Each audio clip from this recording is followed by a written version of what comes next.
તો કેમ છો ગાઈસ? તો તમે બધા મજામાં જ હશો. અને આજ તો આપણે જવાનું છે જુનાગઢ. જુનાગઢ આપણે જવાનું છે અને જે કાંઈ રસ્તામાં સ્થળ આવે એ પણ અમે તમને દેખાડ. તો અટાણે આપણે હાલ રોડની વચ્ચોવચ આપણી બાઇક અહીંયા મૂકી દીધી છે ને અટાણે આપણે અહીંયા ઊભા છીએ. ટાઈડ બહુ હતી તો થોડોક વ્લોગ મોડેકથી શરૂ કર્યો છે, એટલે કન્ટિન્યુ અમારો વ્લોગમાં બન્યા રહો. ને તો જુનાગઢમાં જે કાંઈ છે ફરવા લાયક સ્થળ એ અમે તમને દેખાડીશું.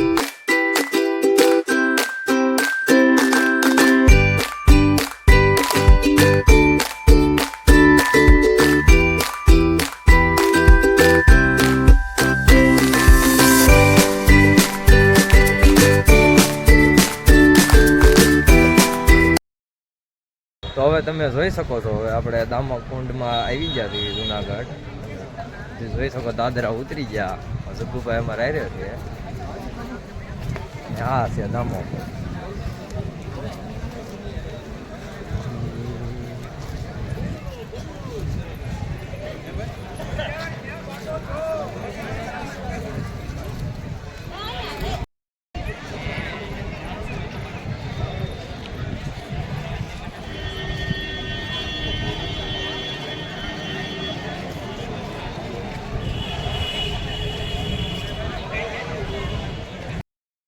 અને જુનાગઢ આવો અને વાંદરા જોવા ન મળે તો બસ થઈ ગયું ને.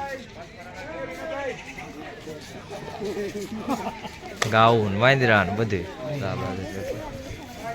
કેવો બેઠો તો ટુ વ્હીલ લઈને આવ્યો તો આ વાંદરો.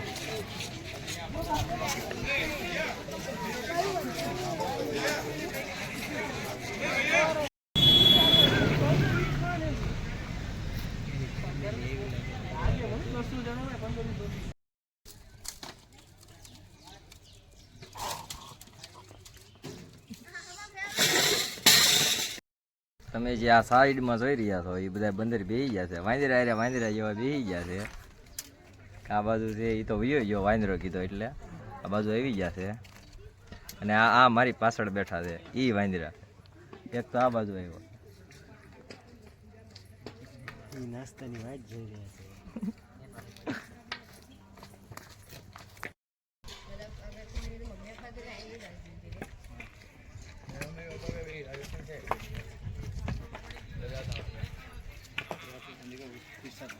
और फिर मम्मी पापा छत पे भी जाते हैं.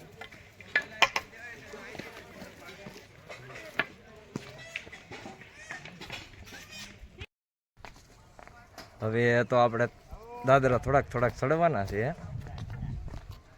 ગિરનાર આવો કારક ફરવાની મજા આવે એવું છે.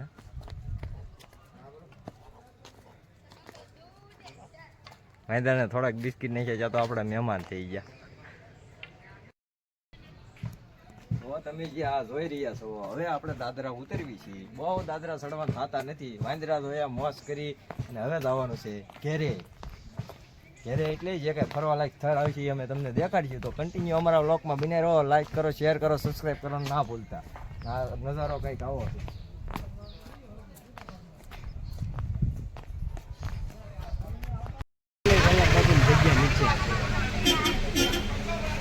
અને હવે આપણે જવાનું વેલનાથ બાપુની વાડીમાં.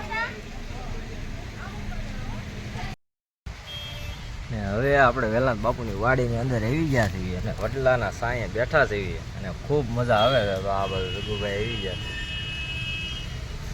વડલાનો સાંયો એક નંબર છે, બેહવાની મજા આવે છે. જુનાગઢ આવો એટલે આવજો વેલનાથ બાપુની વાડીએ. બાજુની સાઈડમાં રાત રોકાવ હોય તો હોલ છે, બધું છે સુવિધા, કાંઈ ઘટે નહીં એવું. જય વેલનાથ બાપુ.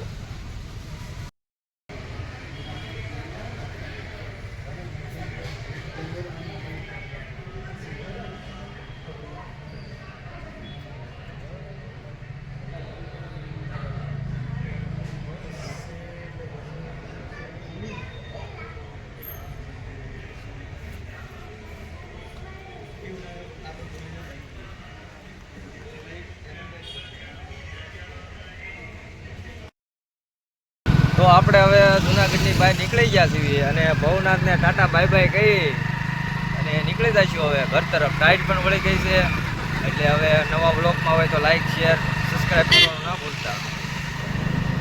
તો તમે આ ડુંગરો જોઈ શકો છો, ધુમ્મસ વળી ગઈ છે અને હવે આપણી ગાડી સીધી ઘર તરફ રિટર્ન જઈ રહી છે.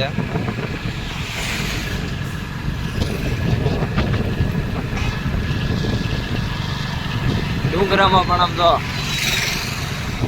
આવું થઈ ગયું છે વાતાવરણ.